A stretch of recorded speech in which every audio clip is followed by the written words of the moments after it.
fighting black Liga uniforms. Taking on the white shirts naman ng Bagong Bay Ginebra. Japet jumping it up against Troy Rosario, front and center of the AUF. Ball is up. Game tip-off is brought to us by Honda, the official motorcycle of the PBA. A quick basket by Stan Pringle have 22 points in Game 5 against Meralco Ball. So it's very important for TNT to make sure that they limit the touches of Stan Pringle, because Stan Pringle by far is the best scoring option for Barangay Ginebra. Do you like TNT reverting back to Enciso starting and Jason coming off the bench? Yes, because of a mileage that they can generate from guys who are coming in after the initial battle against Barangay Ginebra. This particular series is about guys contributing, because fatigue is already going to be a material thing for both these teams. So if they can just extend their rotation a little bit, especially in a long series like a best of 7, that is where the advantage is for a particular team. Lalong-lalo na, Coach Ryan, less than 48 hours ago, yung very emotional encounters netong magkalaban in that sudden death game, in their sudden death Game 5 victories, as Jay Washington lights it up. He continues on yung kanya naging performance nga ng Game 4 and 5. For a while, I thought Troy Rosario just passed up an easy basket because he was able to elude his initial defender. But he just trusts Jay Washington, who had an 11-point performance. His confidence high in Game 5. Again, the motivation of mature players like Jay Washington would be seen as a very pivotal point here in the series. How about from a veteran to a rookie, Arvin Tolentino answers back with his own version of a 3. Pogoy nagpakawala. Di umubra, Parks trying to save it, but it ends up with Pringle. Tenorio on the attack. Bounces it inside. Aguilar. Back out to Stan, who plays about 35 minutes a game for Ginebra in the bubble. Washington in front of him. Stan trying to shake off J-Wash. He gets the lure to drop.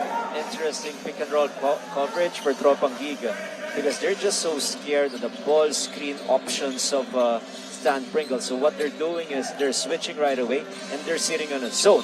But Stan Pringle is just a creative scorer. He will always find ways to score.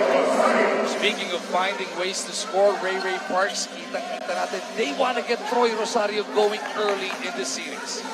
Bobby Ray Parks, who scored 17 points in Game 1, but averaged 30.5 points per game in the last 4 games for TNT, would be a marked man.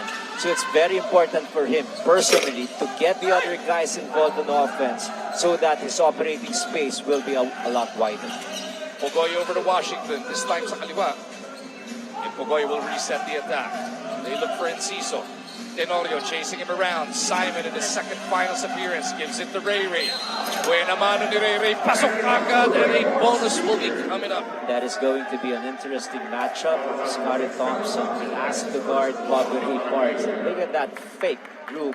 Scotty out, but on defense, and again, one opportunity for Bobby Ray. Amazing play of the quarter yan, powered by Smart. Experience next level speeds with Smart 5G. And speaking of next level performance, Bobby Ray Parks, just a little over 22 points per ball game in the elimination round, but close to 29 points per game in the semifinals. So you just have to appreciate the next level performance of the sophomore player.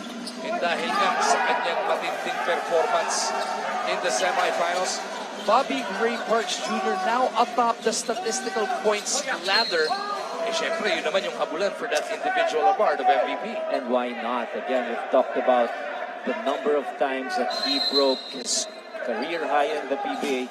There was one game he scored 40, and in the semifinals he scored 41. But that slow-mo play, they're gonna review it in the first break, and that should be counted. Kaya tabayanan natin as we go along. Thompson, bibigay sana kay Aguilar. Sinundutan ni Pogoy all the way to the backboard. Mauubos ang shot clock ng Ginebra. Turnover. That's still a stop, di ba? Yes. Talking about Ray Parks, 38.3 SPS or statistical points average ngayon ni Ray Ray Parks. Inunahan na niya etong sina Abueva, CJ Perez, Matthew Wright, and the rest of the gang. Ray Ray misses though on that three. So dahil nasa final si Ray Ray, gaganda pa lalo mga numbers niya. And yung mga tanggal na, syempre, nakikita natin hindi na masyadong naalsa as Japet gets a 3-point play. Number 6 on the list, R.R. Pugoy. Number 7 is etong si Stanley Pringle, and tied for 8 is Scott Thompson. So yung apat na yan ang tututukan natin dahil sila yung magiging yamado because of their statistics na makukuha here in the finals. They'll have extra points because of the number of games that they play, and also when you start winning, there is also a corresponding number of points that will be added dun sa statistical points mo. But ito si LA Tenorio pretty much started the conference very slow because remember, he was coming off an operation. He was only averaging 6.6 points per game in the elimination round. But you know what, in the finals, he doubled it. 12.6 points per ball game for Teniente. Makabalik na nga, nagbalik na ang laro ni Teniente Tenorio.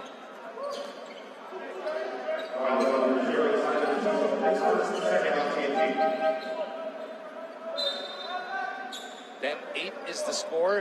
Ito na yata yung review.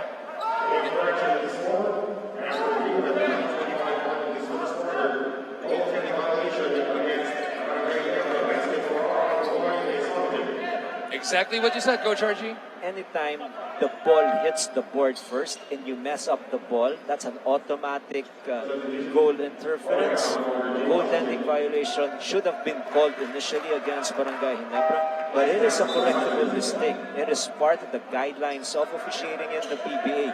You can make that call, the correct call, when there is a dead ball.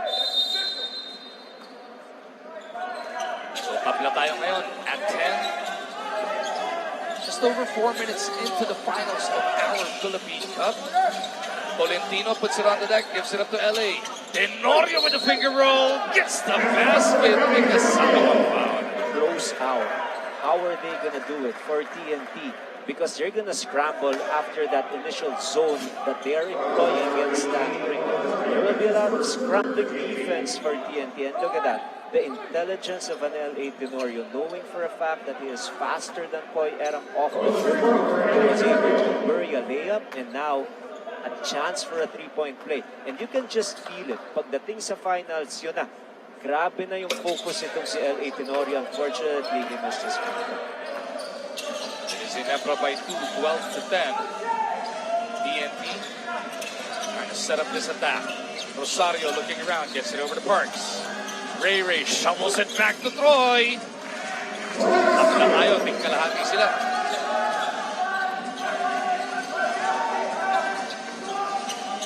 Almost 5 minutes into it. Ginebra on the attack once again. Tolentino almost bobbled that one. Gets it up to Pringle. Stan misses. Way short on that one. Jason Castro now part of the 5. He feeds Rosario. He's fouled by Thompson. There's just a different kind of confidence written all over the face of Troy Rosario as we take a look at this drive to the basket and an unselfish play. Bobby Ray Parks dishing off to the diving Troy Rosario. Troy Rosario struggled mightily in the series against Phoenix. He had a game wherein he failed to score, another game wherein he only scored 4 points. But those are matchup things that you just want to make sure that after that series, you're going to have a different look doon sa kalaban. Probably he was not so comfortable going up against Calvin Abueva. May mga ganun eh. So change in scenery ang mangyayari rito kay Troy. Di ba nga napapansin natin in that series, yung initial na babangga sa kanya, etong si Jason Perkins, tapos palaging in-help yung Abueva. Kaya nahirapan si Troy dyan. This time around, different looks yung mga katapat niya, di ba? Yes, and just exemplified the struggle of Troy Rosario in Game 4. He was 0 out of 6 from the field, 0 total points for him. And in Game 5, only 1 out of 8 for 12% and only 4 points. But in tonight's ball game, already with 6 points across his name.